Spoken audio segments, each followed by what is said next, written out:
Muy buenos días para todos en Navidad. Tomemos una respiración profunda y exhalemos, uniendo nuestro corazón en una llama divina.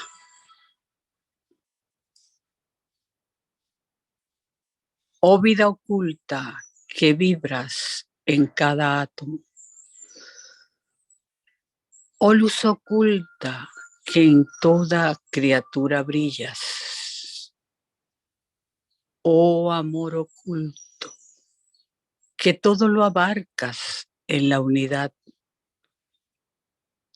Que cada ser que se sienta uno contigo sepa que es por tanto uno con todos los demás. Gracias, hermano. Bueno, hermanos, buenos días, buenas tardes. Hoy tenemos el agrado de recibir al hermano Gaspar Torres para hablarnos sobre el significado más profundo de la Navidad. Gaspar es un hermano cubano de la ciudad de Matanzas, a unos 100 kilómetros de La Habana, si no me equivoco, nacido en una familia de teósofos. Fue influenciado muy positivamente por su padre en los pocos años que lo tuvo, en los valores morales de respeto y libertad de pensamiento. Gaspar es una de esas almas viejas que nacen para dejar un legado marcado por el ejemplo de su vida. Miembro de la AST desde el año, creo, 1957, hoy reside en Crotona, Estados Unidos, trabaja activamente no solo dentro del Centro Teosófico, sino afuera, con sus participaciones en los Zooms y su ciclo de estudio de la doctrina secreta, con más de 100 videos al día de hoy, y continúa colaborando y regocijándonos con eso. Es obispo de la Iglesia Católica Liberal y representante a su vez aún hoy para la Iglesia de Cuba. Para los que no están muy familiarizados con la Iglesia Católica Liberal, podemos decir que se caracteriza por la absoluta libertad de pensamiento y aboga por las interpretaciones originales de la religión, de sus leyes, a través del estudio y la investigación, y no por una mera fe, creencia ciega o aceptación de una autoridad. Por este motivo es que consideramos a Gaspar como el hermano más indicado para hablarnos sobre el significado más profundo de la Navidad, para que esta noche la podamos recibir no como una mera fiesta más para comer y reír, sino como una fiesta en familia, donde podamos sentir esa mística que encierra el efecto navideño. Así que con ustedes, el hermano Gaspar. Gracias, Enrique. Vamos a compartir pantalla. Este es un tema, indudablemente, que desde el punto de vista más profundo, desde el punto de vista esotérico, se tiene que enfocar de una manera muy diferente a cómo, lamentablemente, se ha dogmatizado, al igual que en religiones anteriores al cristianismo, dentro del cristianismo. Se ha limitado a verlo como el nacimiento físico o la celebración o el recuerdo del nacimiento físico del fundador de nuestra religión. Pero es mucho más que eso. Es una de las expresiones de las leyes de la naturaleza, sobre todo de la ley universal que fundamenta a toda la manifestación de un Mahamanvantara y a todos los distintos pasos, ciclos, porque son ciclos de acuerdo a la ley, en que esa manifestación va teniendo lugar, sobre todo dentro de los 7 reinos que nosotros pertenecemos y del cual somos la culminación, el reino humano. Por eso el reino humano, al llegar a esa culminación de uno de los ciclos de la ley de evolución, que en un sentido verdaderamente profundo no tiene principio ni tiene fin, ni sus ciclos de actividad o manvantara, o de reposo o pralaya, tampoco tienen fin ni principio. Hace muy difícil a la mente humana, que es nuestra actual barrera, nuestro actual valladar, pero a la vez el medio idóneo para que la ley de evolución pueda autoimpulsarse desde ese funcionamiento de este nexo entre el espíritu y la materia que llamamos manas, mente, y que ella pueda expresar la verdadera inteligencia subyacente en todos estos procesos y en todos estos ciclos. Y el ser humano tiene que hacer esa transformación. Transformación que nada más que la puede hacer por sí mismo. Reino animal, los reinos anteriores, vegetal, mineral, etcétera, son impulsados por la ley de evolución a través de lo que llamamos, sobre todo en el reino animal, el instinto. Y aunque quedan algunos restos instintivos en la expresión de los cuerpos humanos, sobre todo el cuerpo físico, que es el único que todavía estamos limitados a conocer por nuestro progreso científico en este plano. Sin embargo, el ser humano tiene un mínimo del resto de ese instinto porque ya él debe de hacerlo por sí mismo. Él debe tomar la evolución en sus manos y él debe acelerar todos sus procesos autoconscientemente. Y como decía, pero ese a la vez, en el nivel personal, se convierte en un yo que impide traspasar entonces los verdaderos límites que lo pueden entonces, a partir de ese momento, llevar a la consecución de su total evolución. Y eso es lo que sí, en cierto sentido, predomina en el ciclo actual anual, que se tomó por el solsticio de invierno y que nada más que tuvo un desfase porque el calendario juliano se adelantaba cada 118 años un día.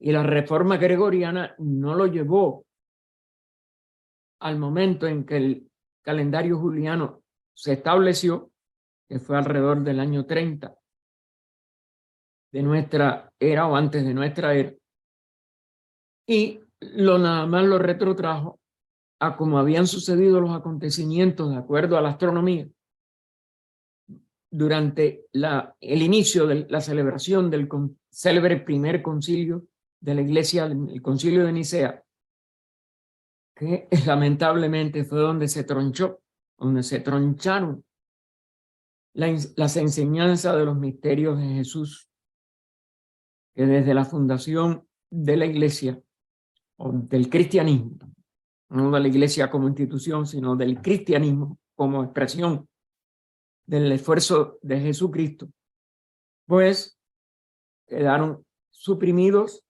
y es casi, ya después, sobre todo 100 años después del Concilio de Nicea, con la caída del Imperio Romano de Occidente y el predominio del gobierno ya aún civil por parte de la Iglesia, esa dualidad de convertirse en un gobierno material, en un gobierno que ya no era verdaderamente espiritual, sino dogmático, teológico.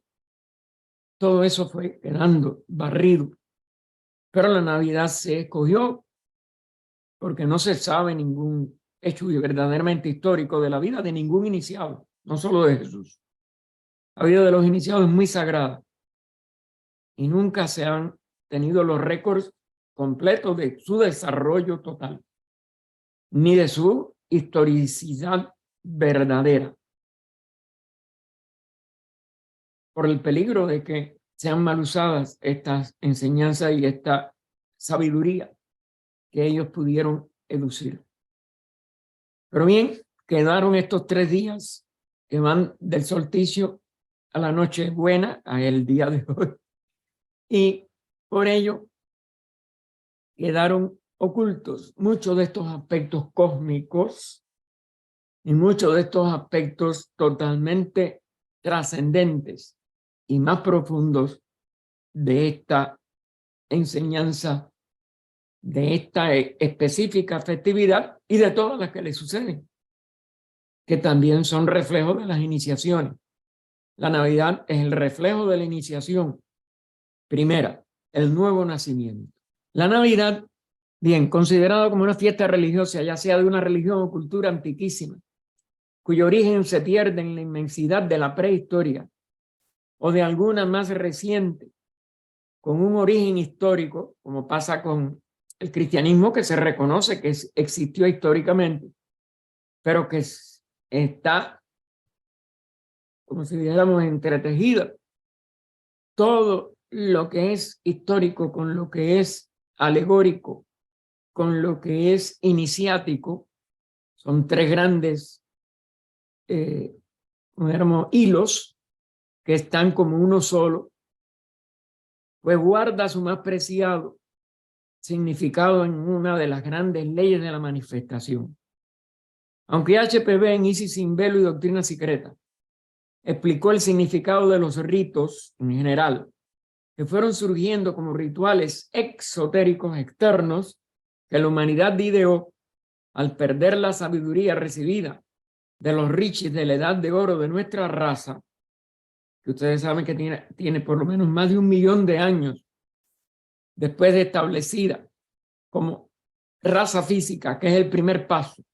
Recuerden que hay 3 evoluciones: la física, la del alma espiritual, la del progreso del alma espiritual, y la evolución del espíritu o mónada, que es la de la vida una, y que no podemos nosotros todavía realizar o comprender con la mente. Pues esa raza en el nivel físico, y ya teniendo toda la humanidad, porque el primer paso se hace hacia toda la humanidad, porque es un reflejo físico, un nuevo sentido. Lo que caracteriza a la raza desde el punto de vista físico es el sentido o la cantidad de sentidos que poseen, pero específicamente el sentido que han añadido. La 4ª raza ya tenía 4 sentidos, pero se añadió el 5º en la raza que llamamos ahora aria. No hay ningún ser humano sobre la tierra que no tenga los 5 sentidos, porque ese primer paso es general hacia toda la expresión física de la humanidad. La raza, de acuerdo al periodo de evolución del alma evolucionante, nada más que se marca en el cuerpo causal. Por eso es que indudablemente hay una gran cantidad de diferencias entre toda la humanidad actual, porque la evolución del alma depende del momento de la individualización y de las encarnaciones en esta encarnación de nuestro logos planetario, que está en su 4ª etapa o 4ª ronda. Son 7 rondas con 7 razas en cada uno de los periodos mundiales en este planeta. Pues nosotros ya estamos más de la mitad de esa 4ª ronda, al haber sobrepasado en lo físico totalmente y en lo interno y evolución del alma en una proporción ya muy grande, el nivel de la 4ª raza.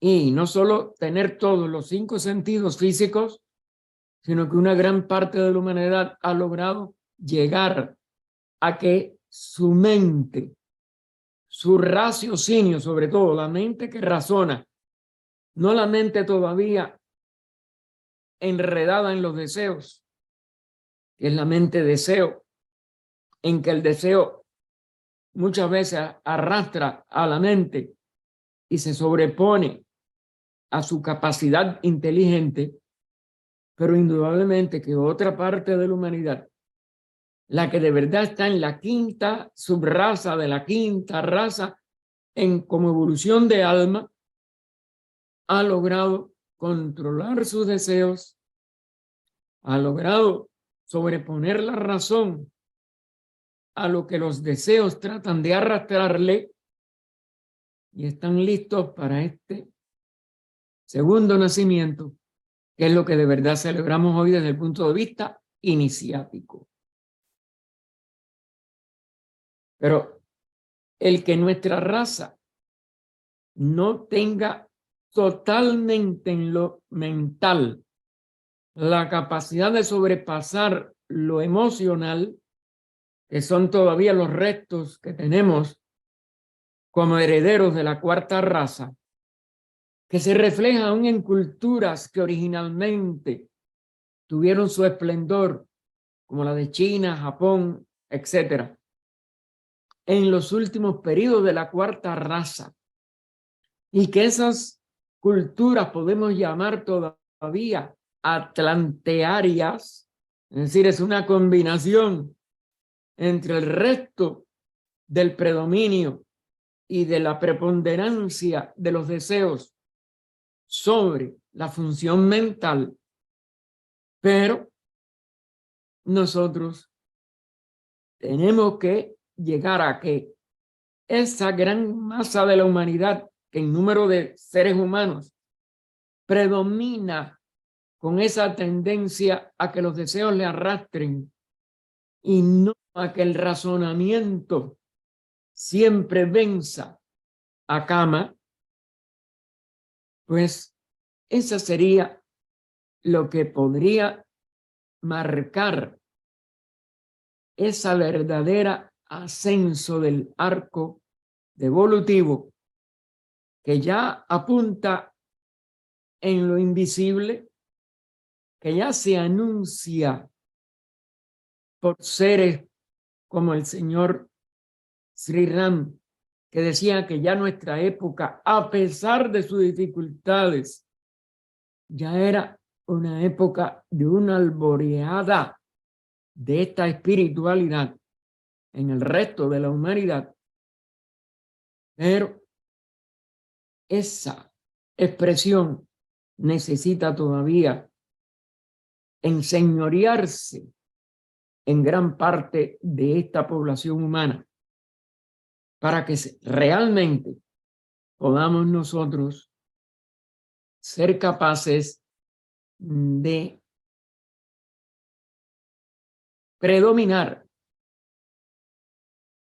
en el ejercicio de la razón y la inteligencia sobre las emociones y los deseos. HPB nos enfatiza siempre, desde el prefacio de la doctrina secreta, como pusimos aquí al final de este slide, que nunca esta sabiduría de las edades ha rechazado a Dios en la naturaleza, ni a la divinidad como al ente abstracto y absoluto. O sea, como a la seidad de la primera proposición fundamental de la doctrina secreta. Lo único que rehúsa la filosofía esotérica y las enseñanzas que comunicó la Sociedad Teosófica a partir de 1875 es aceptar los dioses de las llamadas religiones monoteístas. Lamentablemente el cristianismo es una de esas tres grandes religiones monoteístas y es el concepto equivocado que predomina en la mayoría de los cristianos. La misma idolatría que en cierto aspecto hay que decir sienten los cristianos cuando hablan de Cristo, de Jesucristo, de que Él expresa a Dios y es Dios. Por ejemplo, cuando transustancia la hostia en su cuerpo, etcétera. Todos esos conceptos llevados a esta superficialidad siguen siendo un valladar para que nos abramos a la realidad mística de este misterio. Indudablemente que es la seidad la que tenemos que llegar a poder concebir como expresión del Purusa de la India, es decir, el espíritu en ese sentido total, o de Parabrahman, en contraposición de Mula Prakriti, que se expresa entonces como los distintos niveles brahmánicos de Brahma, Vishnu, Shiva, de Padre, Espíritu Santo, tres personas en un solo Dios, aún en el cristianismo, pero que no realizamos como su verdadero significado profundo, sino que lo seguimos entonces adjudicando al Dios del judaísmo, el Jehová, vengativo, cruel, como un Dios separado de la manifestación, idéntico a un Zeus en el Olimpo, o a ese Padre en los cielos físicos que muchas personas conciben. Eso es lo que sí hay que romper. Trascender la personificación de la divinidad para que podamos entonces salir de esta imposibilidad de un Dios extracósmico que crea a la humanidad a su propia imagen y semejanza, que son caricaturas impías y miserables del siempre incognoscible, o más bien de la siempre incognoscible seidad.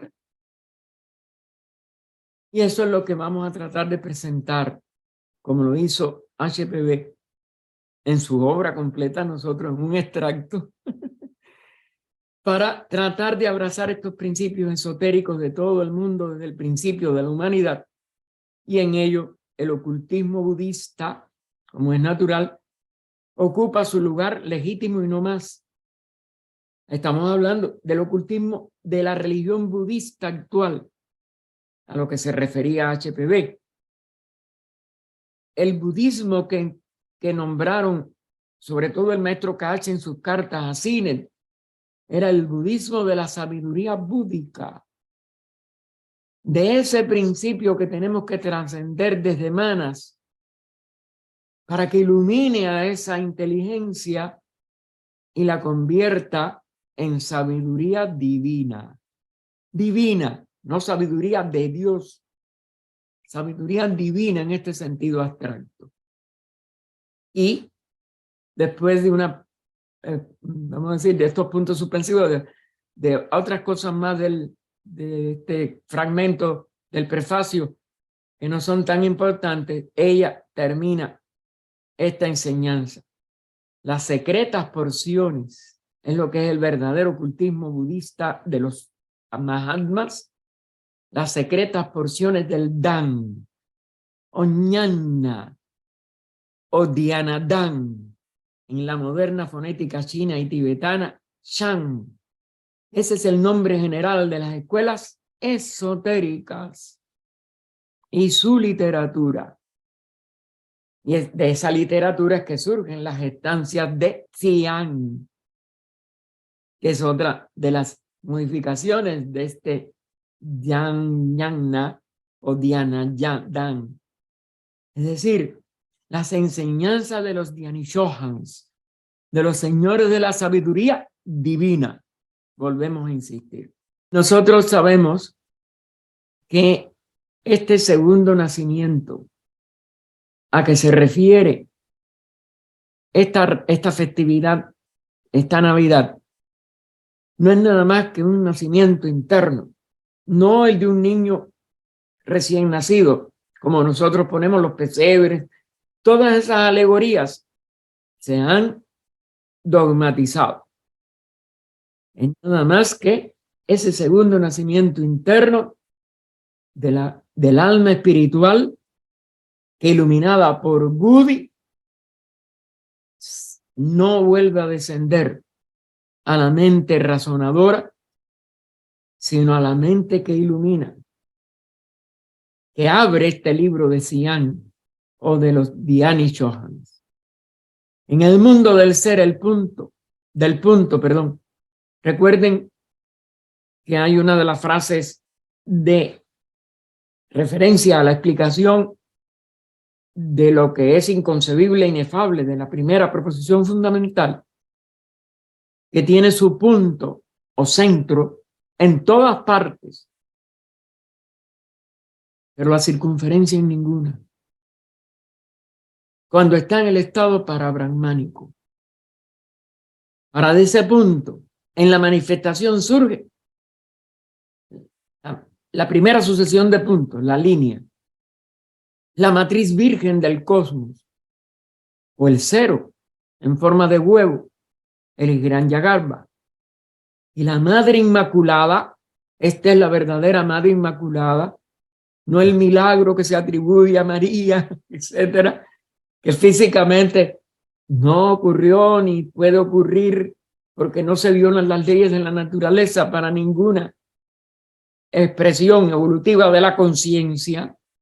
Y la naturaleza física tiene esta ley, la ley del nacimiento normal del niño de una madre, que ha sido fructificado su vientre, su útero, por un padre. Pero cuando se refieren a este cosmos, pues la Madre Inmaculada, el espacio inmaculado, esa es la verdadera madre, el espacio abstracto absoluto durante el Mahapralaya, el espacio manifestado como si fuera múltiple a través de la acción del espíritu sobre ese espacio que hace que aparezcan o mayávicamente se presenten formas, o la forma del universo completo, que combina todas las formas. No si dice ella que todo eso está citado del libro de Cian. El primer varón, ya también igual, simbólico, Prayapati, es llamado procreador. Y el marido de su madre, ¿se dan cuenta lo bárbaro que sería eso en el nivel físico? Pero lo lógico del nivel cósmico de esta frase, por eso se mantiene ahí entre comillas, así está en el libro de Cian, esto da la nota clave respecto a todos los posteriores hijos divinos de madres inmaculadas, que se repiten en Buda, en todas las tradiciones, y que todas son idénticas. No se están refiriendo a un nacimiento de un niño, es el nacimiento del cosmos con K. La primera diferenciación al inicio de un Mahamanvantara, que no tiene ni está relacionado con uno solo, sino con todos, que no tiene un verdadero tiempo, porque esa es una de las expresiones mayávicas de la absolutividad. La realidad es que siempre rige lo eterno, y que lo eterno jamás se divide, jamás comienza un ciclo, jamás lo termina, porque está fuera del tiempo y espacio. Lo eterno no es un tiempo largo que no empieza ni termina desde un sentido de que tiene un pasado que no tiene comienzo y un futuro que no tiene fin. Es otro concepto diferente al del tiempo. El tiempo en su integridad, dividido en pasado, presente y futuro, es maya y no altera la realidad una total. Luego, esto que estamos conmemorando empieza en ese misterio de lo eterno. Por eso es perpetuo. Por eso nunca ha sucedido como realidad, sino nada más se proyecta mayávicamente durante cada manvántara. Vuelve a reabsorberse en su condición verdaderamente real, la única, eterna y una durante el Maha Pralaya. Ana es el nombre que se le da a la abuela de Jesús, es decir, a la madre de María. La madre de María es la caldea Ana, la luz astral o anima mundi. Tampoco es una mujer. Ni María ni Ana, en esta terminología profunda del esoterismo, son dos mujeres. Son una abuela y una madre. Para poder justificar lo inmaculado de María, hubo que inventar en lo externo, en lo histórico, a esta madre. Pero no es nada más con reflejo de esta doctrina, que en la civilización caldea también se llamó Ana, y que representa ese espacio que se transforma desde un estado de reposo durante el Mahapralaya en una apariencia múltiple de akasa, de una serie de expresiones que llamamos planos cósmicos primero, solares después, etcétera. Pero todo es esa expresión del alma del mundo. Es decir, de cómo el espíritu uno aparece en la manifestación como un sostenedor de una diferenciación objetiva, pero que no existe, que nada más que es un maya. Y bueno, se le dan todos estos nombres en la literatura antigua. Devi Durga, la esposa de Shiva, en el hinduismo anterior, Annapurna, ahí está Ana otra vez, de Kanya, la Virgen Uma Kanya, que es nada más que una forma de poner la Virgen de Luz, o sea, el espacio ya modificado que en los niveles inferiores, en los niveles superiores se le llama la casa, el anima mundi, pero que en los niveles inferiores, ya cercano a nuestro plano físico, pues se le llama la luz astral. El gran proteo que puede provocar todos los fenómenos de los grandes iniciados. Todo universo surge de los restos de un universo anterior, porque no hay un primer universo. Y en el libro de Cian se le pone que surge de las ruedas más antiguas, o las que existieron en manvántaras anteriores, y entraron en esto en menor nivel, cuando estudiamos antropogénesis y aún las estancias finales de cosmogénesis, vemos que cada ronda, cuando vuelve a activar los 7 aspectos del séptuple esquema planetario, toma de los restos de las rondas anteriores. Es decir, es una ley de la economía de la naturaleza, o más bien de que su realidad está en la realidad total y nada es nuevo, sino que son periodos de reposo que activan otra vez un periodo de actividad. Y es por eso que lo que va alternando entre Manvantara y Pralaya son reactivaciones de ese espacio inmaculado en una apariencia de un espacio diferenciado. Y agrega HPV, pues la ley para el nacimiento, es lo que estamos tratando de buscarle sus significados, que son infinitos. Desarrollo y decadencia de todas las cosas en el cosmos. Recuerden que ella pone cosmos con K cuando se está refiriendo a ese total que nunca se divide, que nunca cambia, pero que aparece como cambiado por la ley de Maya. Y fíjense que da nacimiento a todo, desde el Sol, es decir, la estrella de cualquier sistema planetario, sistema solar, sistemas galácticos, etcétera, hasta un pequeño insecto luminoso como es la luciérnaga. Y todo eso es uno.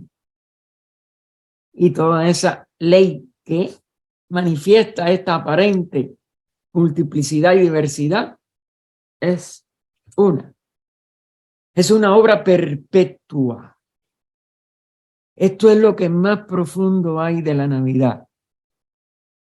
Aunque la conmemoremos en el solsticio de invierno, el inicio de una nueva etapa de un ciclo que llamamos las estaciones del año, etcétera, etcétera. Y eso en el hemisferio norte, en el hemisferio sur es al revés. Fue el solsticio de verano, porque aún la Tierra tiene esta dualidad. ¿Eh? Eso es una obra perpetua, no es de hoy nada más, de esta noche o del solsticio que ya hace 3 días pasó, que es el nacimiento astronómico, porque es una perfección en cada nueva aparición. Pero la materia sustancia, es decir, el espacio, que en sí mismo es siempre abstracto y absoluto. Recuerden que esa es una de las 2 formas de concebir esta primera proposición, un movimiento abstracto absoluto en un espacio abstracto absoluto. La mente no puede llegar nunca a ello, pero un estado de conciencia de estos seres autorrealizados darían la clave de esta doble frase aparentemente imposible para la mente. Fíjense que lo que estamos nosotros tratando de descubrir hoy está más allá de la mente. Pero bueno, en cada nueva aparición, esa materia, sustancia y las fuerzas son todas una y la misma. Es decir, durante un pralaya. Y aún durante cada latir de cada momento de la manifestación, en su realidad, ellas son una y la misma. La polaridad del nacimiento de algo diferente hacia afuera, sea que se trate de un iniciado, sea que se trate de el Manvantara completo, sea que se trate de cualquiera de estas cosas, todas son a la vez perpetuamente un latir que aparece y desaparece. Y esto es lo más profundo que en palabras podemos tratar de allegarnos. Y esta ley, porque es la ley una, la ley de evolución, la ley de nacimiento, desarrollo, decadencia, la ley del cosmos, son todas una y la misma, obra en cada planeta por medio de leyes menores y diversas. Pero ¿existen de verdad esas leyes menores? ¿En un sentido total? No. Sigue siendo la ley una. Porque nunca se divide tampoco las leyes. Porque nada se divide.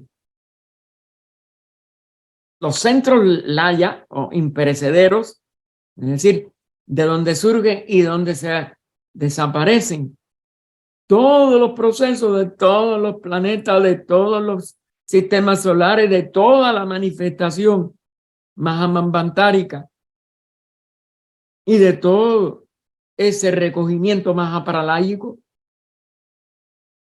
tienen esta cualidad de la importancia.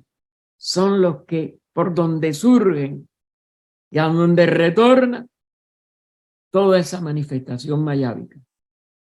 Y por eso ella dice, y hay que comprender su significación por completo. Esa sería la única solución para poder llegar al último misterio, desde la Navidad hasta la de la realidad total,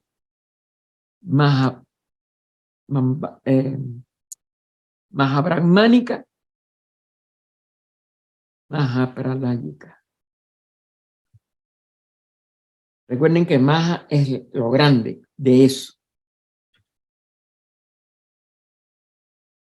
Son una condición. Estos centros Laya han sido concebidos científicamente como el gran Big Bang, todas esas cosas. Todo eso han sido concepciones matemáticas.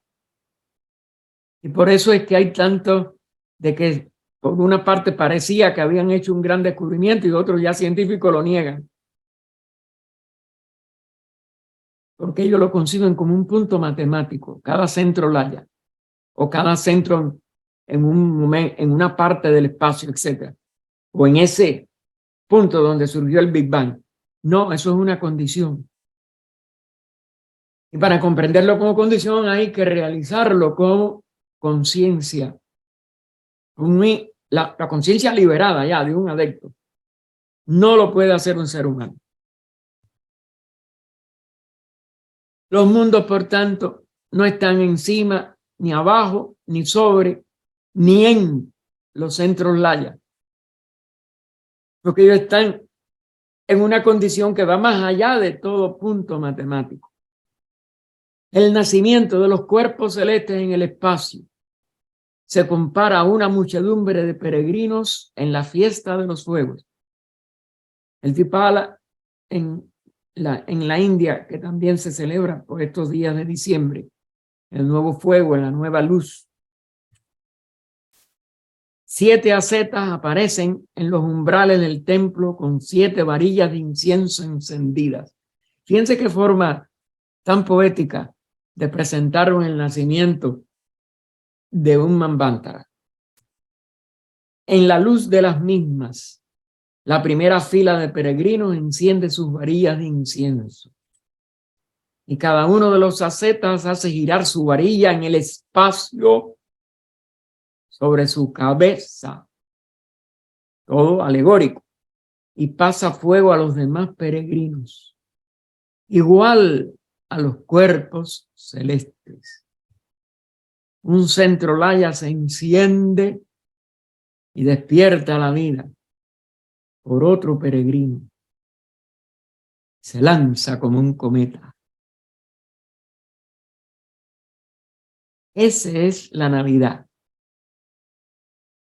Constante nacimiento de todos los universos que es constante, que es perpetuo y que tiene todos estos simbolismos de peregrinos, de fuegos y sobre todo esta condición final. Su primera expresión es un cometa. Cuando pierde la cola, ese dragón de fuego vive tranquilo en la familia sideral. Se ha convertido en un planeta.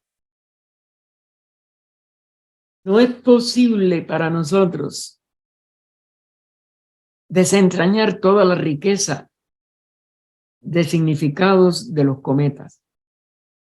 Son periodos de inicio de un movimiento que tiene que llegar a hacerse, como si dijéramos, orbital. Y esas son las diferencias. El ocultismo es el único que ha planteado, y esta obra de HPV, esta teoría de los cometas que la ciencia todavía no acaba de descubrir. Ese cometa, nacido del alma del mundo, inicia su vida en las circunstancias más adversas.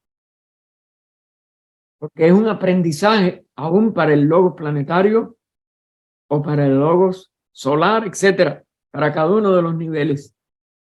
No es posible saber la edad de la Tierra, nos dice ella, pues no se ha dado la fecha de su nacimiento, porque está en relación con este misterio de lo que estamos aquí, de lo que ella puso aquí en los frases anteriores, en los renglones anteriores.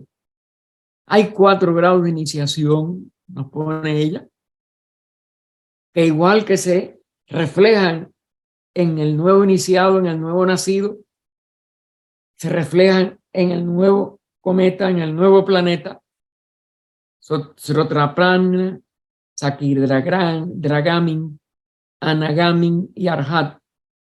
Es decir, las iniciaciones que llevan a la liberación, partiendo de ese nacimiento. El Arhat puede mirar el pasado, el presente y el futuro, pero no es todavía el más alto iniciado. Recuerden que aquí viene la ley de los 5, de los 7 y de los 9, etcétera, hasta llegar a la 10ª iniciación en el Señor del Mundo. O más bien, el Señor del Mundo en la 9ª, en el vigilante silencioso detrás del Señor del Mundo. Todo esto nosotros no hemos trascendido la palabra muerta, que fue lo que Lickbitter no pudo comunicar en los maestros y el sendero. Ni aún más de la mitad de los significados de las iniciaciones como él las narró, entre comillas, porque son demasiado súper sagradas. Y por eso no es todavía el más alto iniciado. Se convierte en chela, es decir, en un nuevo discípulo de un iniciado más elevado. ¿Se dan cuenta que es como una carrera de relevo? Le quedan 3 grados más para la cúspide más alta de los ascetas de las 6, de la 6ª y 7ª razas. Recuerden que también cada raza, cada ronda va a tener nuevos, como dijéramos, desafíos que tiene que seguir. Todo esto se desconoce aún de muchos estudiantes nuestros de teosofía, porque indudablemente está más allá de la mente humana. Y ninguno de nosotros es un iniciado. Los arhats, los del 7º peldaño del nivel más alto, se hallan tan solo a un paso de la base raíz de su jerarquía. Base raíz.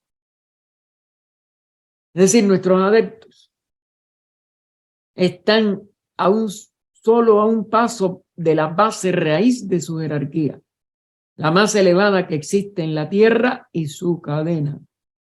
Tiene un nombre. Fíjense, tiene un nombre porque ya no es un ser individual como es natural. Ninguno de ellos permanece como individualidad. Otra de las cosas que es muy difícil de comprender y de trascender en la mente, el baniano humano siempre viviente. Es decir, el árbol de la vida, simbolizado por el baniano, por sus múltiples raíces, etc. Y siempre viviente, que ya está en lo eterno, en el sentido superior, aunque renuncie momentáneamente al estado paranirvánico para seguir ayudando a la humanidad, mientras forma parte de esa jerarquía, que no es un grupo de personas separadas, que es la expresión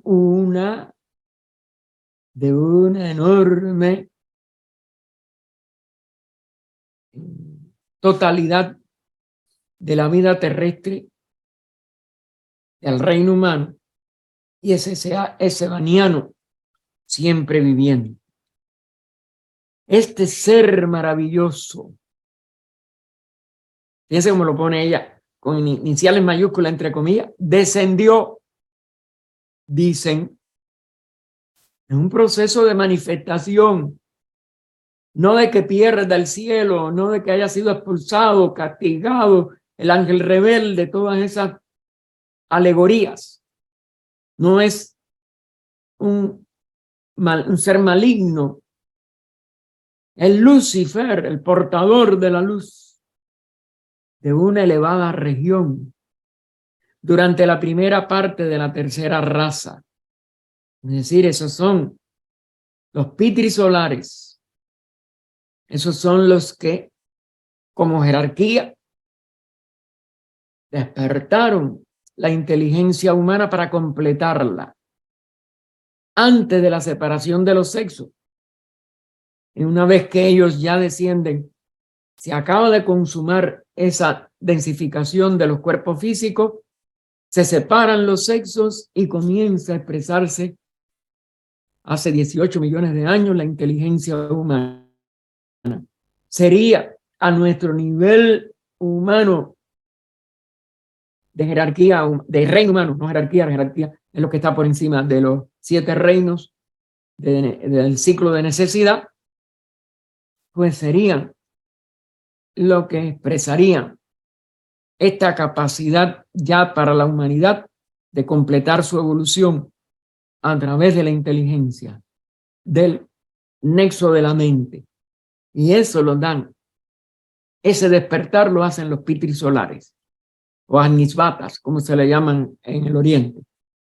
A ella se la llama a veces los hijos del yoga pasivo, es decir, ya podían unirse por inocencia de esa humanidad, pero no era una unión activa, sino una consecuencia de su categoría pasiva, de que su espíritu no podía del todo manejar los cuerpos directamente.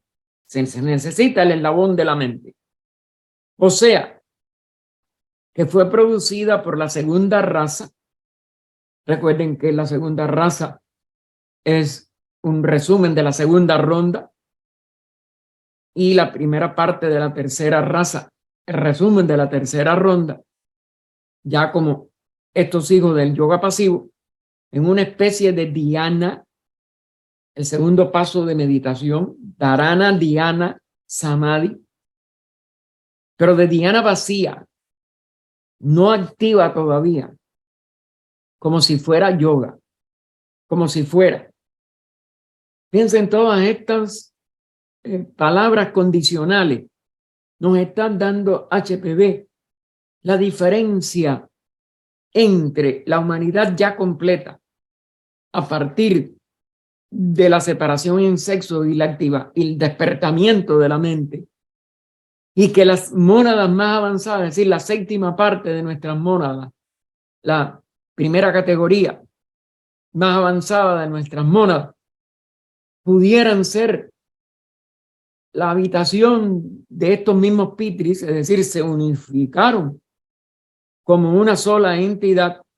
Otro de los misterios de esta etapa y de este funcionamiento de esta jerarquía, y alcanzaron inmediatamente la liberación de la rueda de nacimientos y muerte, y por tanto del ciclo de necesidad, constituyeron esa base raíz de la jerarquía a que se refería el párrafo anterior.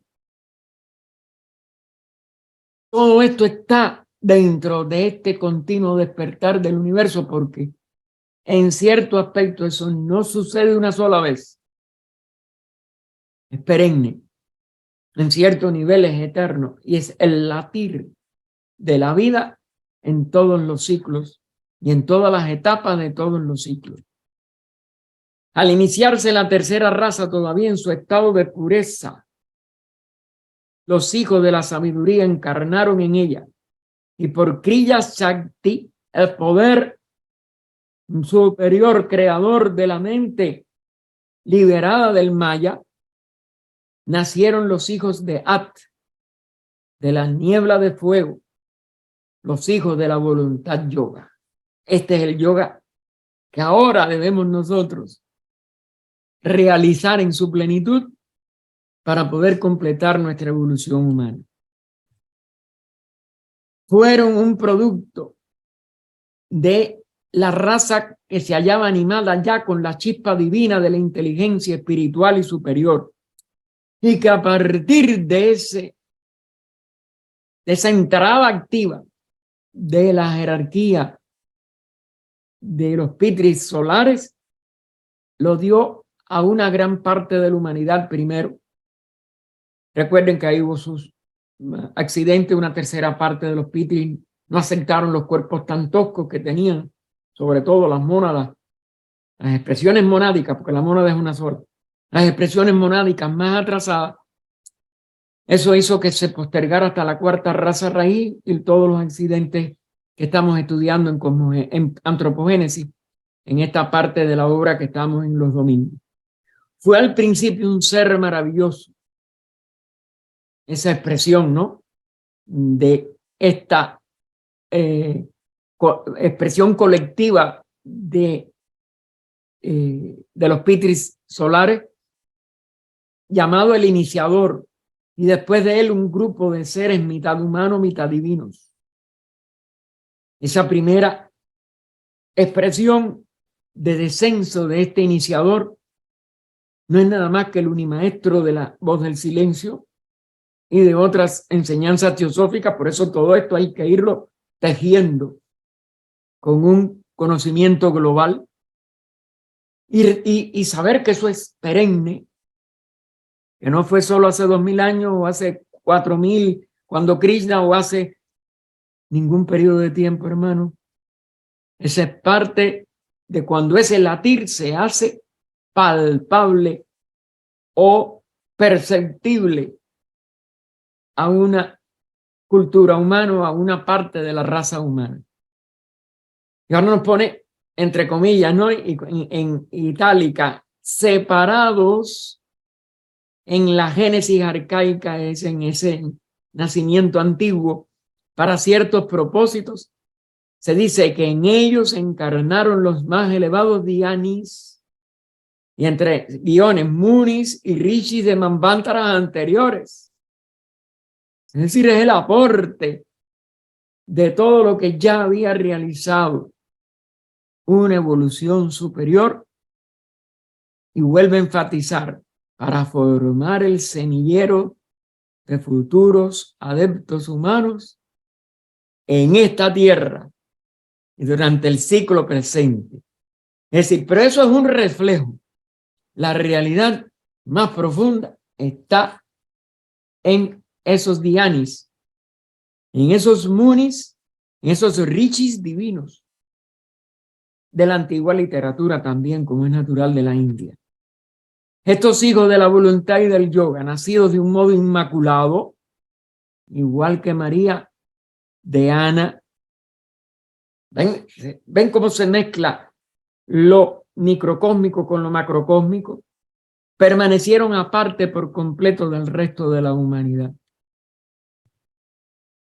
Y más allá de, como es natural, inmaculado, porque están más allá de la materia pecaminosa llamada de pecado, y conectado con todo átomo del espacio manifestado, el peregrino. Recuerden la alegoría que ella nos hizo poéticamente, después de haber luchado y sufrido en los 6 reinos de la existencia, es decir, los 3 elementales, reino mineral, reino vegetal, reino animal, y apenas está en el fondo del valle de la materia. Hay que descender en el reino humano otra vez a un resumen de todos estos descensos anteriores o de todas estas simbologías anteriores de una realidad perenne. Y vuelvo a insistir, eso está sucediendo perennemente en un nivel de lo eterno. Y en la mitad, ya nosotros de su ciclo, cuando esa tercera raza, hace 18 millones de años, ven aquí como lo eterno y lo temporal, como lo total y lo parcial, se mezclan constantemente de una manera incomprensible. Y termina ahí el párrafo, al identificarse con la humanidad colectiva. Estos seres, estos pitris, se identificaron con nuestra humanidad, porque todo sigue siendo esa unidad. Y eso es lo que nuestra mente no puede. Mientras estemos sujetos al nivel humano, realizar como lo que es la ley una. La Navidad simboliza el inicio del retorno a través del segundo nacimiento, es decir, el inicio del arco reascendente por cada uno de nosotros, pero de toda la humanidad. y demás iniciaciones, los nuevos sucesivos avances internos que conducen al conocimiento de uno mismo, a la realización total de la sabiduría y realidad de una, donde toda apariencia de diversidad y pluralidad pierden su falsa expresión. El catecismo oculto nos dice: el hombre interno del primer, y nos pone ahí 3 asteriscos que no sabemos, solo cambia su cuerpo de vez en cuando. Está refiriéndose al universo. Él es siempre el mismo, sin conocer el reposo ni el nirvana, desdeñando el devachan y permaneciendo constantemente sobre la tierra para salvar a la humanidad. Fíjense cómo todo eso está en itálica. De los 7 hombres vírgenes o kumaras, este es otro de las palabras claves que tenemos que realizarlas en un nivel no de palabras separadas.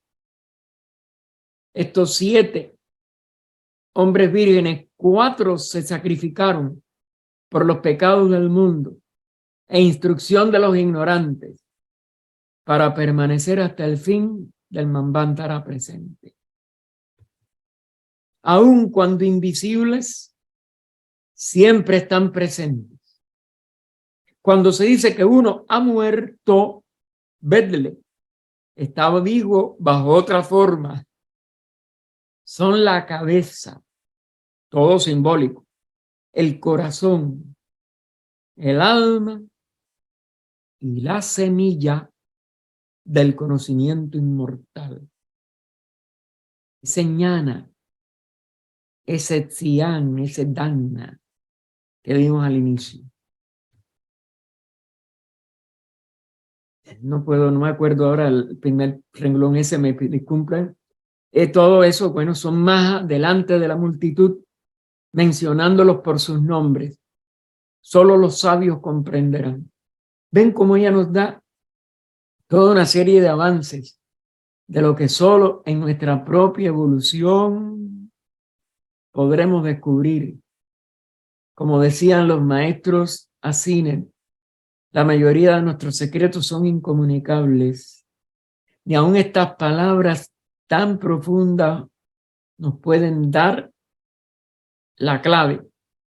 Solo nuestro avance interno descubrirá por sí mismo, en niveles más altos que la mente, esta significación del 4 y el 7, de los 3 o de los 4 sagrados, la tetractis de Pitágoras, son los que han sido alegorizados y simbolizados en el Linga Purana, que dice que Vamadeva, que es uno de los sobrenombres de Shiva, ahí viene entonces, ya es una alegoría, ya es un velo, como Kumara, Vamadeva como Kumara, nace de nuevo en cada kalpa.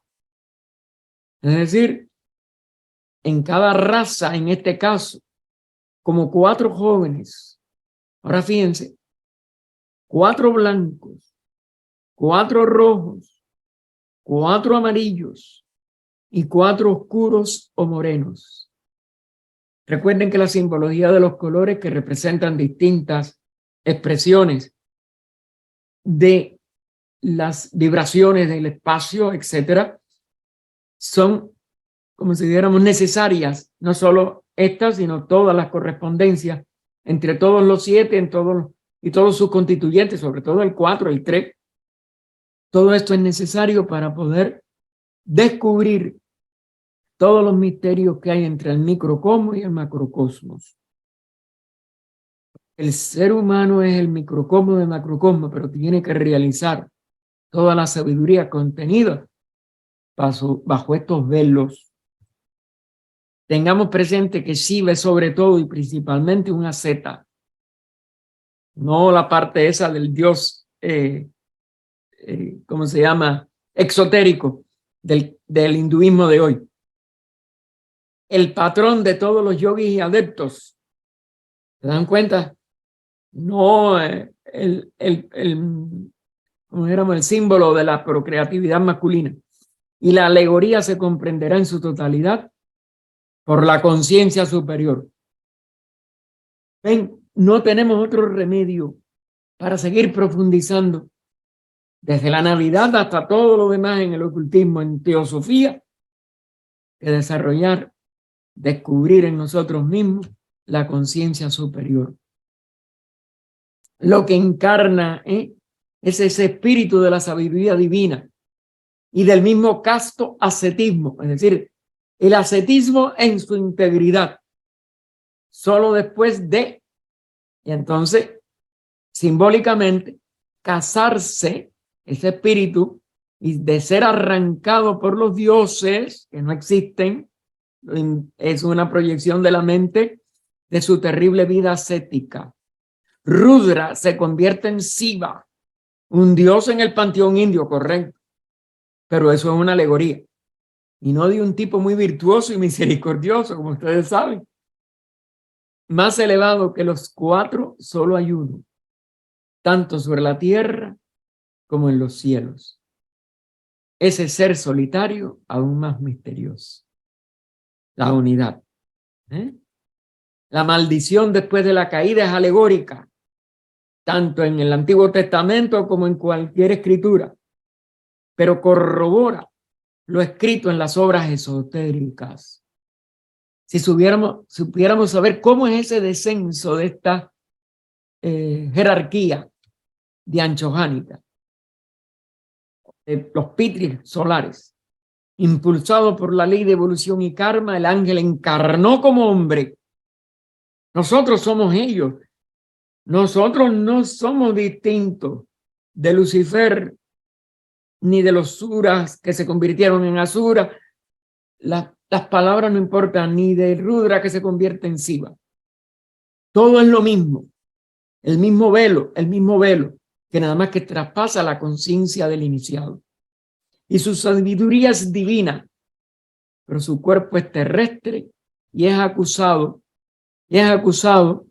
bueno, no puedo leer el inicio, de ser expulsado del cielo.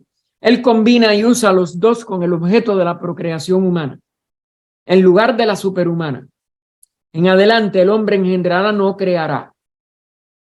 Eso está también tomado del Génesis. Pero al hacerlo así tiene que usar su débil cuerpo como medio de procreación. Porque nada más que podemos procrear la cáscara. Ese cuerpo pagará la pena por esta sabiduría traída del cielo a la tierra.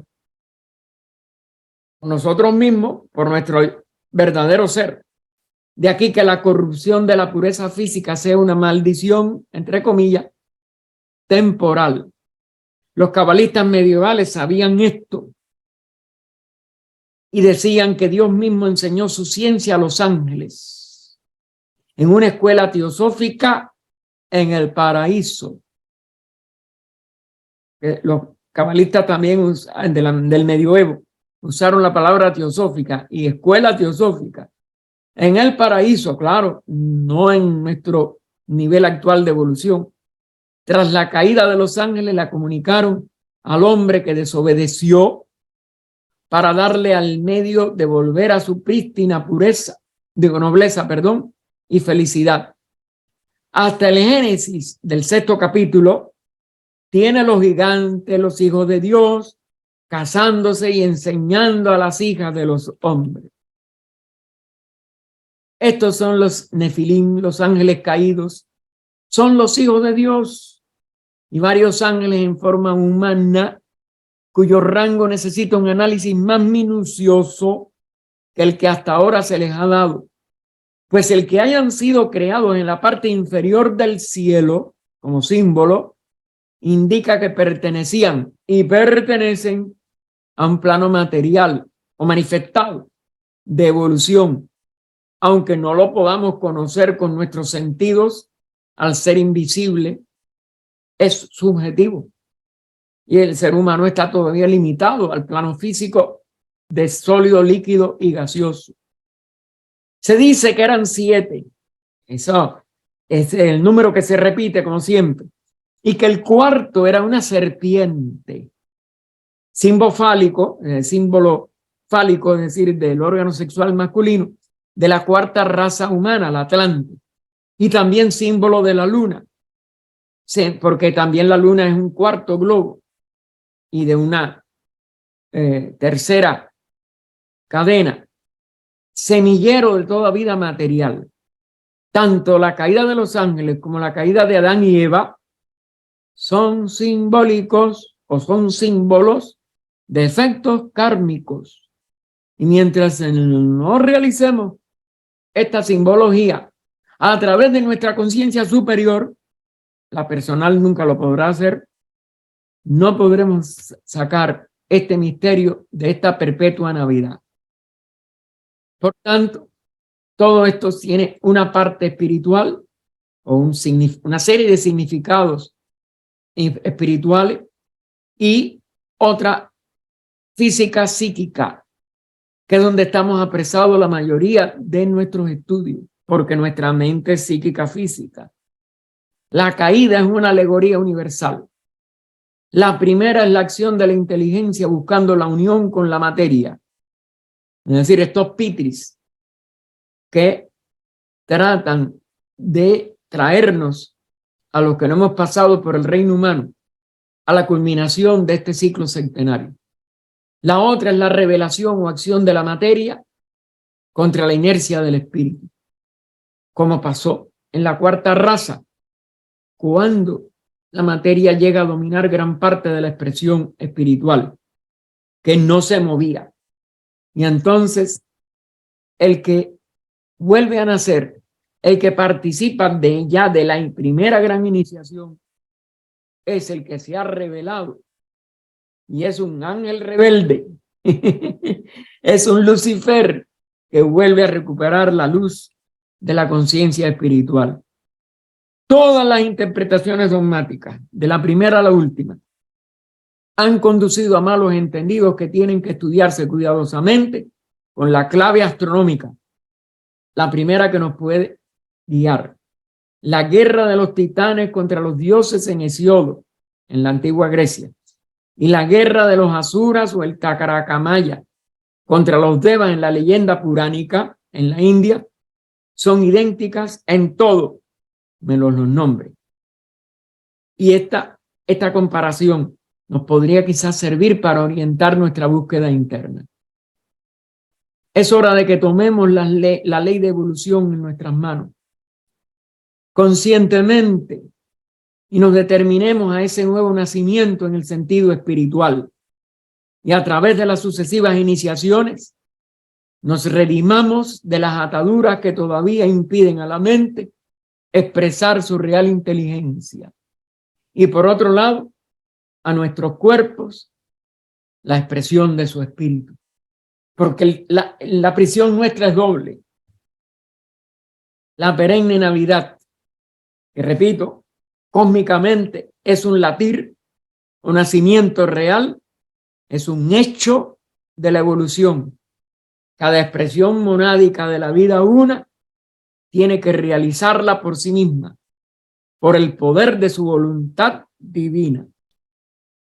Muchas gracias, Gaspar, por esta charla siempre tan nutritiva. Y bueno, quisiera hacerte dos preguntas. Una sería cuando vos estabas diciendo que los 7 grandes transmitían la luz entre ellos, no pude evitar relacionarlo con el Festival de Vesak, donde los maestros también van transmitiendo esa luz que viene del Buda a través de Maitreya y todos los maestros hacia nosotros, y que también conmemora el nacimiento del Buda. Y por otro, quería preguntarte, antes de pasarle ya a Emilce, si vos podés hacernos una síntesis del significado profundo de la Navidad, para que todos los hermanos pongan en práctica como un mensaje para poner en práctica esta noche en la Navidad. Gracias, Gaspar. La segunda es muy difícil, pero bueno, la primera sí. Leadbeater en Los Maestros y el Sendero fue un maestro en poner en palabras adecuadas a los que no tenemos ninguna experiencia como las que él profundamente pudo tener. La descripción en palabras de un hecho de la vida, una de esta jerarquía de la fraternidad, vista entonces como sus 7 rayos, sus 7 chohans y el instructor o bodhisattva de nuestra raza, que, como si dijéramos, trae a la jerarquía en la tierra la esencia no solo del nacimiento, sino de la iluminación y paz y nirvana de Buda, porque Wesak son las 3 en una. Ven como todo 3 va a una unidad, etc. Indudablemente que, aunque tenemos que trascender desde el gráfico que él puso, etcétera, etcétera, para poder realizar lo que está detrás de Wesak, que es de una majestad inmensa y que no creo que pueda descubrirse nunca en palabras. Para mí todo esto debe de ser el objeto de una meditación sin palabras, la verdadera meditación, el verdadero samyama, dharana, dhyana, samadhi. Desde dharana tú tienes que eliminar las palabras, si no dharana no es verdadero, como Krishnajit tanto siempre insistió. No es concentrarnos, no es poner un punto. Es un punto, pero es el punto ese que está en todas partes con circunferencia ninguna. Tiene que trascender las palabras. Nosotros no lo podemos hacer normalmente. Nosotros para meditar cogemos un verso, cogemos un pensamiento de Sri Ram o de el Bhagavad Gita y tratamos de elaborar ello. Mientras estemos en eso no estamos en dharana, porque la mente está moviéndose, porque las palabras son diferentes, porque los significados van cambiando. No. ¿Cómo prestar atención integral a eso? Y que podamos ascender de dharana a dhyana cuando podamos estar todo el tiempo que designemos nosotros mismos a estar contemplando una realidad dentro de nosotros. Eso es dificilísimo. Yo no he llegado nunca al dharana verdadero, ni a dhyana, y mucho menos a samadhi. Por eso, cuando se logra samyama, el ser humano ya deja de ser lo que era antes. Es un nuevo nacimiento en cierto aspecto. Así es. Ahora, la segunda, hijo. Atender, esto mismo, atender y purificarnos mientras tanto para poder ser capaces de que la mente pueda elevarse. Tenemos que elevar la conciencia, no es traer lo superior aquí a la tierra. Eso sí es imposible. Correcto. Muchas gracias, Gaspar. Bueno, Emilce. Adelante, Milce. Sí, por supuesto, Gaspar, que usted sabe todo el agradecimiento que tengo por todo lo que nos da durante todos los días y durante cada día él está presente en las enseñanzas y todo. Bueno, pero al margen de eso, 2 cosas. Una, que me llamó la atención del budismo, que no es como la religión en sí, sino es relacionarnos con Budi.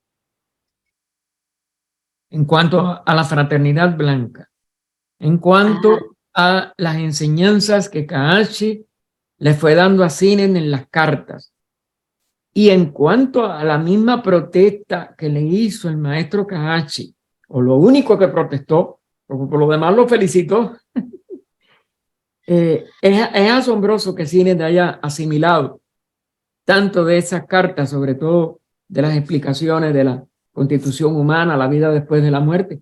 Es el primer libro teosófico y el primer libro moderno que devela totalmente el sectenario, aunque tenga sus velos.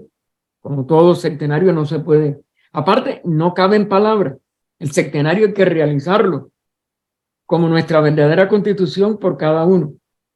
Pero Kaashi le explica un magnífico libro con un nombre desafortunado, porque se le puso como el budismo esotérico con la forma en que se escriben en el Oriente, cosa que no se conocía aquí en Occidente, ni el mismo cine quizás fue consciente de eso.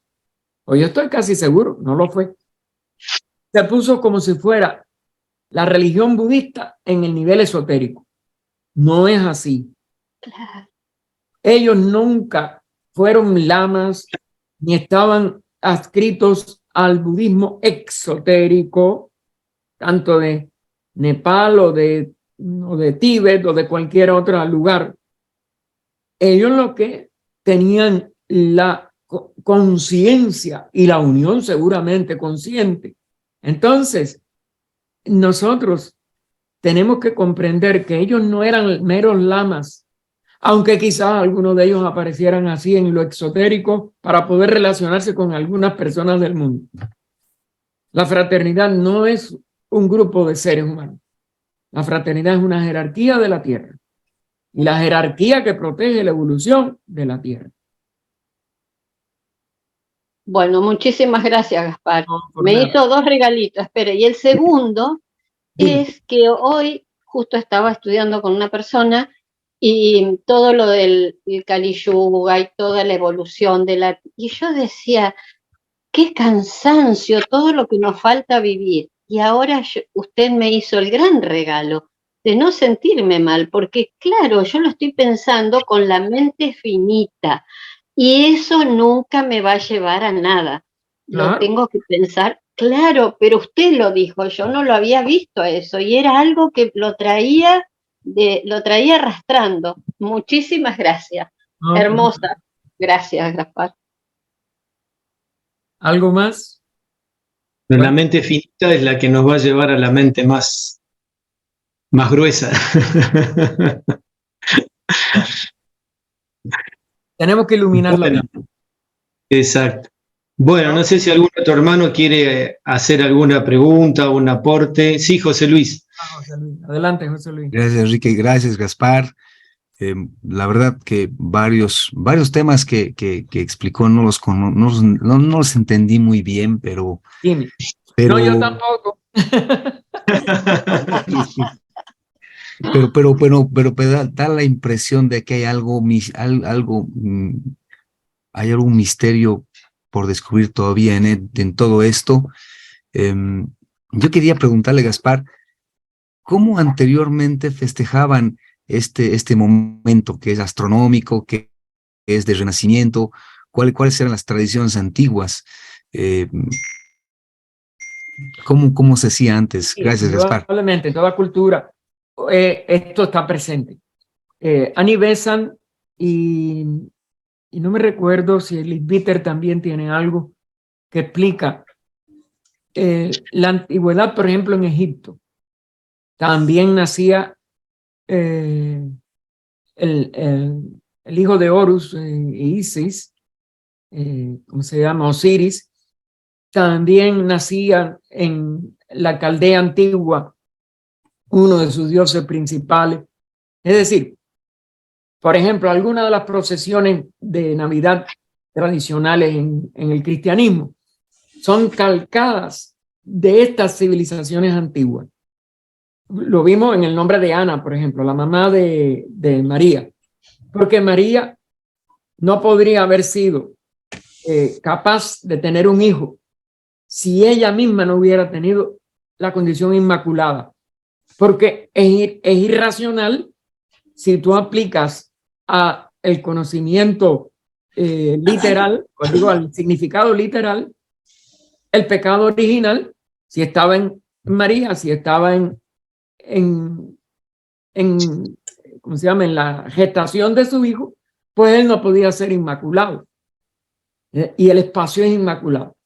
Como el símbolo de los grandes iniciados es la realidad del espacio total en donde la manifestación se manifiesta. Esto da origen a todas estas alegorías que se dogmatizaron no solo en el cristianismo, se habían dogmatizado en la decadencia de Egipto, se habían dogmatizado en la decadencia de Grecia, se habían dogmatizado en la decadencia del hinduismo, porque el hinduismo también tiene, si no, no hubiera tenido las 4 castas separadas y todas estas cosas, ni el Bhagavad Gita hubiera hablado de las castas como de la constitución interna del ser, pero todo eso después se llevó a un nivel de dogma de explotación, sobre todo, lamentablemente, en la India. Es decir, todas las civilizaciones envejecen, pero todas las civilizaciones tienen la misma tradición envejecida, como llegó a nosotros. Nosotros no tenemos nada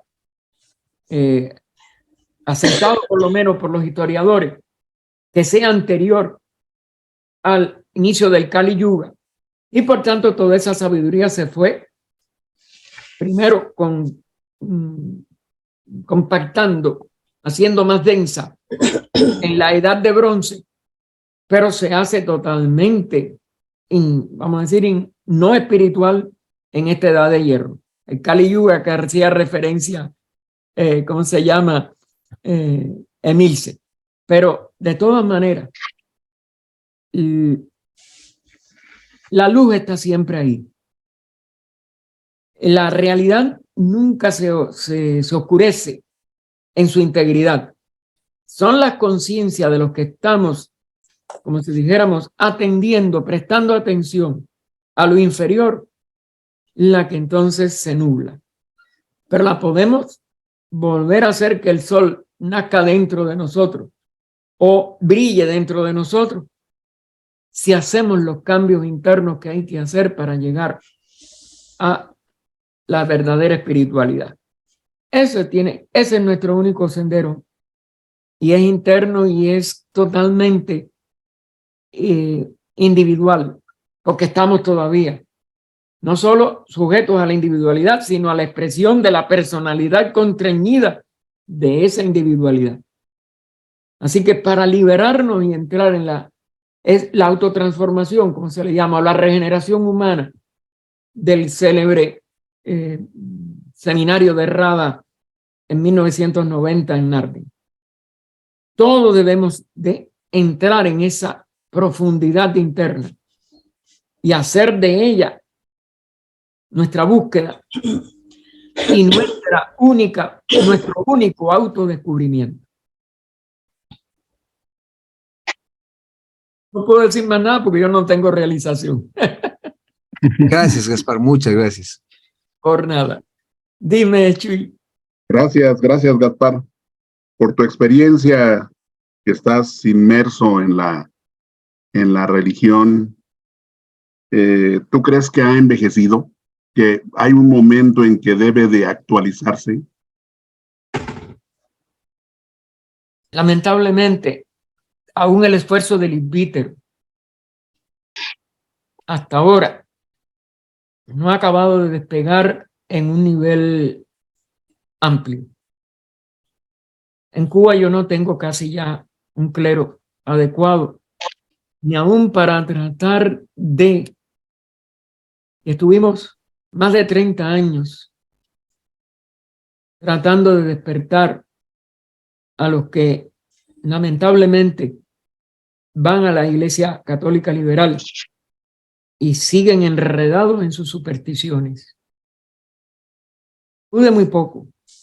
Nosotros teníamos una misa de Requiem todos los sábados, que hay una hermana constantemente que vive ahora, por cierto, que tiene su hijo muy grave, Michael, Anabel González, que vive en Alicante.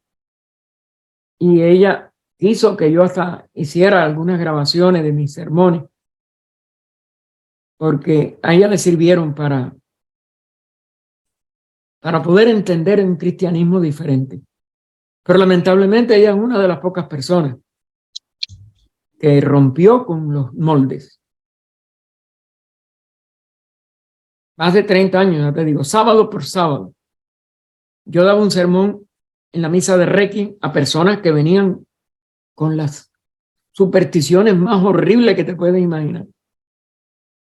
Yo creo que a nadie le pude, de verdad, fuera de ella, hacer cambiar y dedicarse a la teosofía.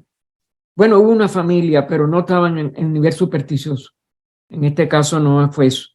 Una familia que perdió una de sus últimas niñas, porque era una familia grande, de allá de Cienfuegos. Perdieron una niña de 12 años o de 13 años en una semana. En la escuela se sintió mal. La escuela la llevó para el hospital de infantil y en menos de 4 o 5 días se fue del mundo y quedaron en un nivel de desesperación total, pero total. Llevó tiempo, pero se logró. Dos de las tías, la mamá no, pero la mamá cambió totalmente, porque hay un desespero y una casi que o Dios le volvía a la niña o ellas se tiraban a negar a todo. Y no, llegaron a estudiar teosofía 2 de ellas, a ser miembros de la logia de Cienfuegos. Yo las visitaba, es más, mi último viaje a Cuba yo las visité. Ya quedan 2 de las 3 que vivían en esa casa, de las 3 hermanas, la mamá de la niña y una de las tías. La otra tía había desencarnado, Martina. Y bueno, cambiaron totalmente y pudieron ver la vida distinta dentro del cristianismo primero, pero óyeme, el que cambia así va a la teosofía tarde o temprano. La teosofía es la única. Lo que Leadbeater trató de presentar, un cristianismo teosófico. Pero bueno, yo salí de allá, he ordenado como a 6, 7 sacerdotes y todos, menos 2, han fracasado. Como es natural, los que eran mayores ya transitaron y no se encuentra personas que quieran servir a la humanidad a través del cristianismo. No, quieren servirse del cristianismo para poder vivir mejor. He tenido que sufrir todas esas pruebas y seguir adelante, pero creo que la humanidad no está respondiendo ni aún a la reforma hasta cierto punto, como si dijéramos, que en términos no es combativa contra el cristianismo, porque Leadbeater fue muy diplomático para expresar todas estas cosas, sobre todo en la ciencia de los sacramentos y en otras obras de él, el cristianismo esotérico de Annie Besant o el credo cristiano, que él también lo explica desde un punto de vista ocultista o teosófico.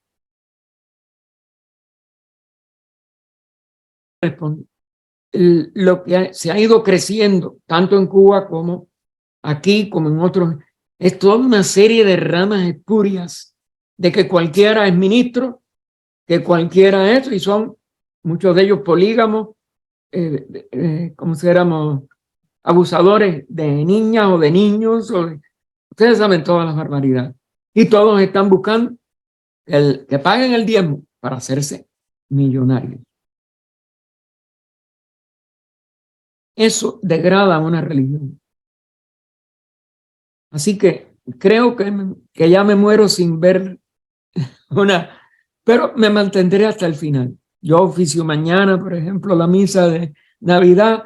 Yo trato de darle una explicación desde el corazón. Claro, no puedo poner esto que dije hoy, porque nadie entendería nada. Pero trato de estimular que haya una aproximación verdaderamente superior al cristianismo, que fue lo que trató de hacer Leadbeater. Es difícil. La humanidad no responde todavía. En una proporción, estoy hablando. Sí, Y en una proporción que haga posible mantener aún ese movimiento. La iglesia aquí ha muerto casi completa. En Cuba me quedan 2 sacerdotes con 3 templos. Uno no puede abrir siempre. Y separado 250 kilómetros, 2 de ellos del templo principal en La Habana. Imagínense qué se puede hacer. Yo sé que están para morir. En Bogotá queda un templo desde el año 99 y ahora queda un sacerdote activo. Y no se ha conseguido. Yo fui a Bogotá como 10 veces.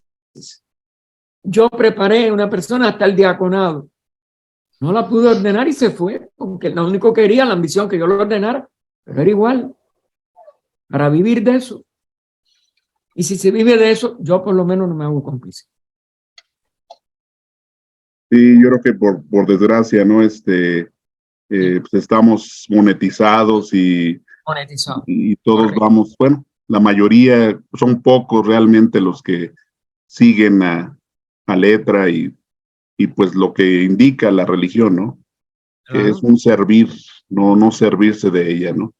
Gracias, Exacto. gracias, Gaspar, como siempre, mira, nos dejas y pensando mucho en esto. Gracias. Penetren. Lamento que puse muy arriba las cosas. Nunca me acuerdo que cuando me cae arriba, y no me acuerdo cómo se pasa abajo. Entonces, bueno, quise seguir. Los que quieran el PowerPoint lo pueden tener. Está tomado de la doctrina de Isis sin velo algunas cositas, pero el grueso de la doctrina secreta. La doctrina, hermano, es una fuente inagotable de sabiduría. Penetren en ella. Gracias, Gaspar. Es difícil, Gaspar, tener un equilibrio entre cuando decimos dar al César lo que es del César y a Dios lo que es de Dios, ¿verdad? Porque Bueno, necesitas sabiduría, no necesitas solo la mente personal. La mente personal te lleva a la sinvergüencería. Es como decimos. exacto. Adriana quiere compartir algo. Adriana, adelante. ¿Me oyes, Gaspar? Sí, mijita, adelante. Muchas gracias por la conferencia, por tus palabras, por todo este año que nos has apapachado mucho con esta sabiduría que pues la compartes. Estoy muy de acuerdo en que la teosofía nos está regalando mucha sabiduría, mucho conocimiento y nos hace falta mucho. Yo digo, no me quito, no digo, todos somos estudiantes y estamos. Y sí, efectivamente, muchos quieren vivir de la teosofía y nosotros tenemos que vivir para la teosofía, porque si ya nos regaló demasiado la teosofía, lo mínimo es ahora dar algo, ¿no? Y sí, hay muchas personas que no les cae el 20 y todavía, aparte de que todavía la teosofía nos da mucho, todavía llegan a pedir como si fuéramos beneficencia pública. No, entonces sí es bien triste. La verdad, yo lo veo con muchos hermanos que pues unos se han hecho hasta de dinero y todo. Y yo digo, híjoles, ¿qué karma les va a llegar, verdad? Porque más que nada el karma es el que llega. Y muchas gracias. No, gracias a ti, Adriana. Indudablemente, la crisis, por ejemplo, esta que les digo, ya en otro sentido, pero está presente en la sección cubana. No hay transporte en la ciudad de La Habana, que es donde existen la mayor parte de las logias. No he sabido más de la logia esa de Matanza que decía Enrique, donde yo nací, y que la última vez que fui estaba muy decaída y ahora me dicen la sección completa. Fíjense, La Habana es una ciudad de casi 2 millones de habitantes. No tiene transporte público en estos momentos. Y hay 2 personas o 3 nada más que son las que caminan distancias enormes. Una de ellas, una hermana ya muy mayor, que es la bibliotecaria de la sección, Nieve es su nombre. Y Nieve, pobrecita, va casi muriéndose. Una distancia enorme con tal de mantener la biblioteca al día, de mantenerla abierta varios días de la semana. Pero el resto de los miembros casi ni van. Las logias se reúnen con 1, 2 miembros. No, es una situación en estos momentos catastrófica aún para la sección cubana, no solo para la iglesia. En la iglesia lo que es más complicada porque recauda y entonces la ambición de este grupo pues se puso y ahora están en contra de todo y están tratando de destruir lo que queda de la iglesia para ver si se apropian de los edificios. Uno de ellos con murales tomados de las visiones de Geoffrey Hodgson sobre Los Ángeles, porque está dedicado a San Rafael Arcángel. Y es un monumento nacional, está reconocido el pintor como, y era teósofo, y pintó esas murales dentro de toda la iglesia de una manera que ustedes no pueden imaginar. Y uno se apega también aún a lo material en ese aspecto, porque inspira, llena de inspiración, pero aún en esa inspiración yo no logré transformar a muchas de las personas que, excepto el caso de Anabel, o el de la familia esta también de la niña. Pero son excepciones que confirman la regla. Adelante, Emilio, que también levantó la mano. Hola a todos, gracias. Gracias, Gaspar. En verdad, el título de la ponencia que has hecho tan profunda es así. No había escuchado yo una exposición tan profunda sobre el significado de la Navidad. Y he de confesar que hay muchos aspectos que no alcanzo a entender. En algún momento, como que mi intuición quería abrirse a esa comprensión de esto que nos has expuesto, y hay muchos términos y muchos nombres que han salido aquí que para mí resultan un poco confusos, como son, por ejemplo, y a esto quiero ir y preguntarte,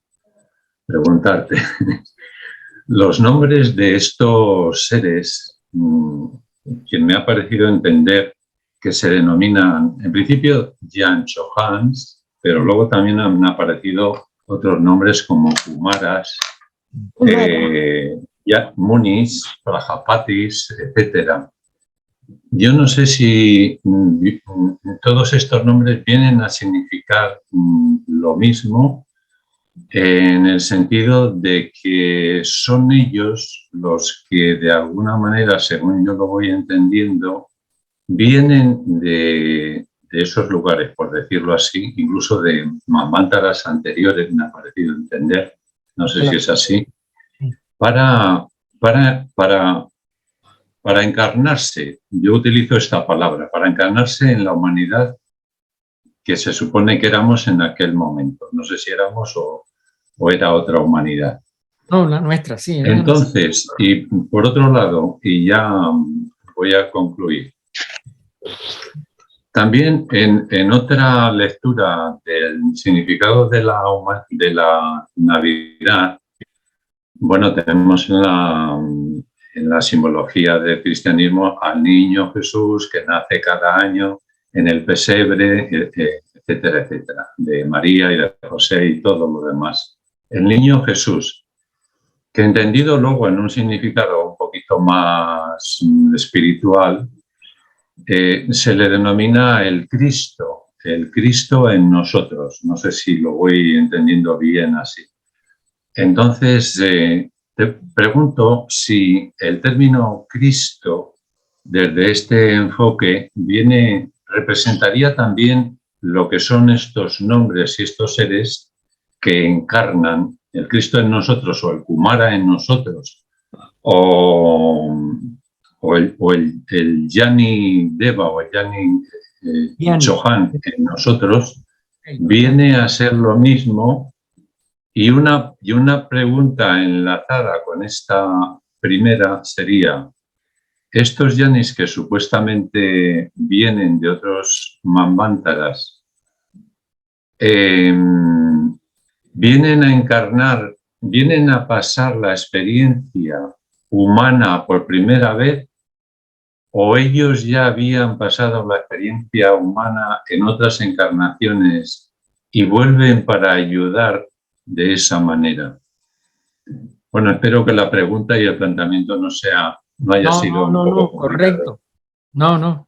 Ojalá tuviéramos tiempo para poder desmenuzar más.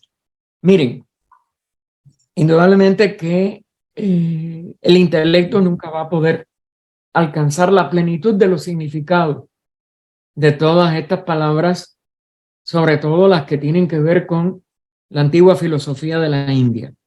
esto de Kumaras, Prajapatis, etc. Hasta donde mi comprensión actual me ha permitido, me parece que son las funciones que esa expresión de la vida que ya ha ido más allá de del ciclo de necesidad, o los 7 reinos, que no son los únicos, porque hay una evolución paralela, la débica, etcétera.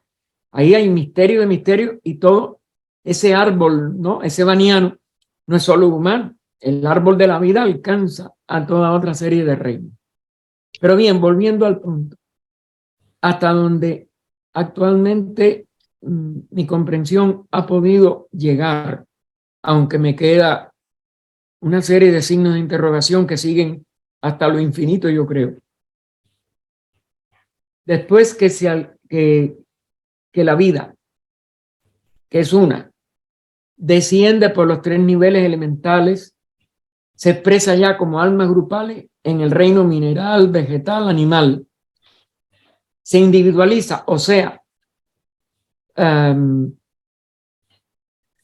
se consolida, no como 2 corrientes de vida que están en los elementales, mineral, vegetal, animal, y por eso necesitan el instinto.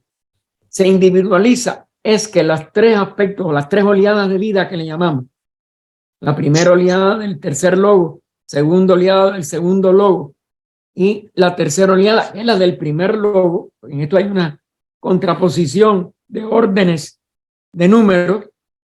El ser humano es una triunidad ya activa, es una individualidad, pero no logra hacer que esa individualidad le llegue a la materia más densa, y es donde entonces se produce esta dualidad de la personalidad humana, que necesita la activación del enlace, del lazo de la mente, para poder entonces completar el ciclo el ciclo humano, la segunda etapa de la humanidad. Nosotros estamos a la mitad, por eso la mayoría de nosotros somos mente deseo nada más. Ese fue el caballito de batalla de Krishnaji, para que nosotros abandonáramos la mente deseo, porque yo quiero ser bueno. No, tú eres lo que es. Ahora tú no eres bueno. Pero si tú atiendes, tú tienes un nacimiento interno. Ese es la Navidad en el sentido iniciático. El verdadero segundo nacimiento. Pero indudablemente no dejamos de ser todavía un ser humano con características ya de enlace con la realidad total de su unidad, de la triunidad, de los 3 aspectos de las 3 personas en una sola mónada, o en una sola manifestación monádica, porque mónada es una y no hay 2 mónadas, aunque hablemos de plurales de mónadas en un sentido intelectual. Pero el ser humano, cuando ya realiza las etapas finales de unión o de yoga es unión, y alcanza toda la serie de samadhis descritos en la ciencia de yoga magistralmente por el doctor Taimi. Ese libro hoy es una joya inigualable de la literatura teosófica. Alcanza la liberación, pero la liberación no es un alcance, es que la vida entra en la unidad total, en la unidad de sí misma y en la unidad del universo total. Se da cuenta que la unidad no ha cesado en todo este peregrinaje en que parecíamos estar sujetos a toda esta multiplicidad. Entonces, eso ya lo saca de los 7 reinos, pero la evolución ni empezó con el nivel de los 3 reinos elementales, ni termina allí. Culmina el nivel individual y comienza un desarrollo universal.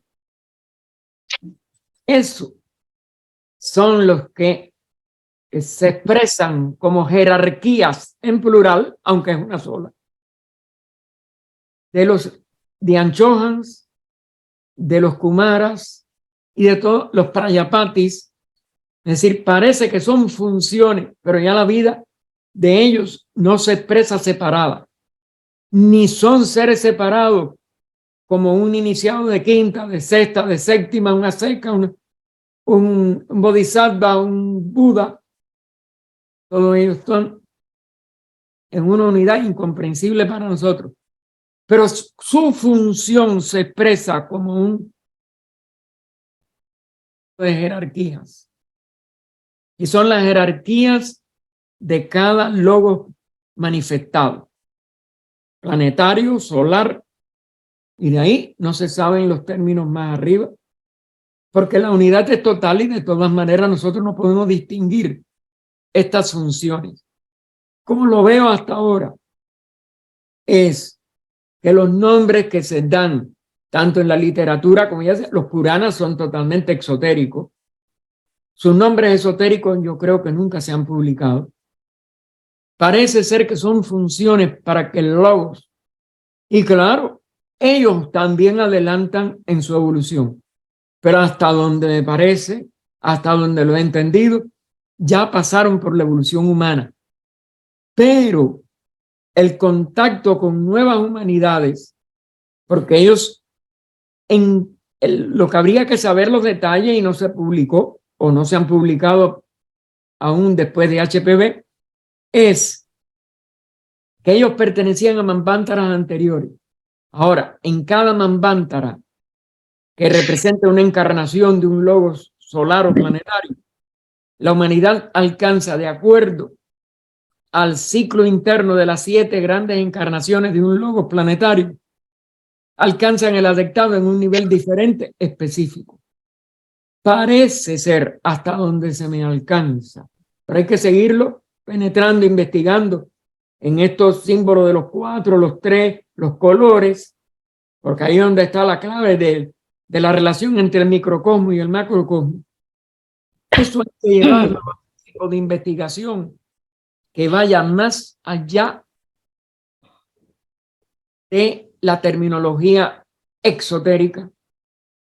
Pero parece ser que el karma, aunque ellos están liberados de los 7 reinos, aún del humano, los hace entrar a estimular a otro reino humano que parece que necesita aprender algo más que lo que ellos aprendieron, y ellos lo aprenden en conjunto.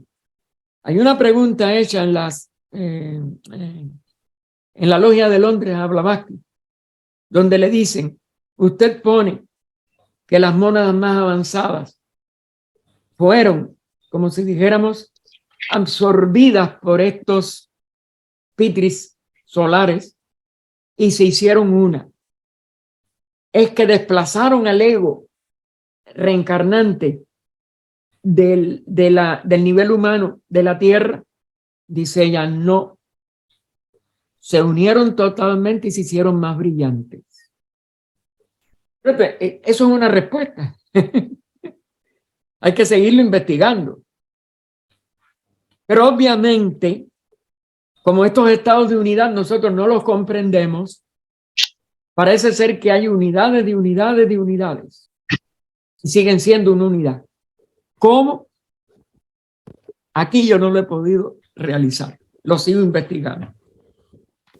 Pero la doctrina secreta, y aún en las preguntas que se le hicieron a ella en la logia de Londres, nos dan retos, pero imposibles de nosotros valorar. Y me he llevado las 2 horas.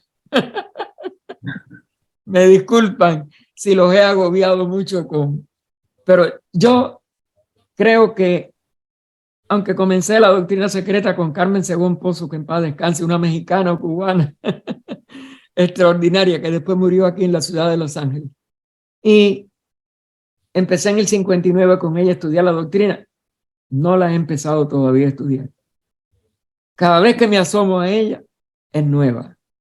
Ahora mismo con el compendio, yo lo he hecho en Cuba porque ella me lo dijo. Esta es una obra para toda la vida. Y a todo el que he podido darle una primera visión, un vislumbre una noción de la importancia de esta obra, porque yo no sé más nada. Yo no preparo las clases ni nada, lo que en ese momento la vuelvo a ver como nuevo. Y no miro para atrás. Ahora, ¿qué me dice esta frase, esta palabra, esta enseñanza de la doctrina? La doctrina es inagotable, inagotable. Yo les recomiendo que no la abandonen jamás y que la sigan estudiando y que la sigan penetrando y que la sigan investigando. Muchas gracias, Gaspar, y permanece mucho tiempo con nosotros. Bueno, hijo, el que el karma quiere. Sí, es verdad.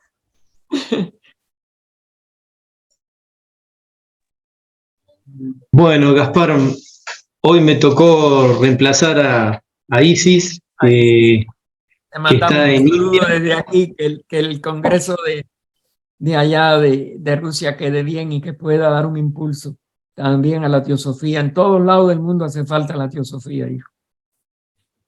Sí, la verdad que es una embajadora de la teosofía en todo el mundo, el trabajo impresionante que hace Isis. Es impresionante. Buen karma, Gaspar, buen karma. Dime. sí, ya de familia, ¿no? Claro, hijo. Yo conocí a su papá, Ulises, en 1992, allá en Cuba, que él visitó Cuba. Y después lo vi en el Congreso de los Hispánicos en el año 2009. Un teósofo también muy apreciable y muy querido por todo el que lo ha conocido. Dime. Así es, así es. Bueno, Gaspar, yo quisiera cumplir con lo que me pide Isis. Quisiera anunciar ya para la semana que viene, para el sábado próximo, que vamos a tener la charla del hermano Ottavio Marchesini, que va a tratar sobre aprendiendo a vivir la teosofía. Eso es para el sábado que viene. Y para cerrar, bueno, quisiera que vos nos des tu último mensaje. Y bueno, ya estamos en la hora, así que nos quedamos con tus últimas palabras en este Zoom, por favor, ¿eh? Te queremos tener mucho tiempo más. Gracias. No, gracias por esta oportunidad. Como le decía a Emilio, yo tampoco entiendo mucho de lo que he escrito o de lo que he copiado, porque yo no lo escribí nada original, de lo que he copiado de la doctrina. Pero de verdad, una fecha como esta, una vibración como esta, en que se hace más intensa lo que es cada segundo de todo el Mahamandvantara, porque él constantemente está naciendo de nuevo, está naciendo perennemente. Nazcamos aprovechando esta vibración específica, sobre todo en el hemisferio norte del solsticio de invierno y bueno, en el hemisferio sur del solsticio de verano, para que podamos de verdad seguir adelante ayudando a la humanidad. La humanidad está llena de sufrimiento y de ignorancia.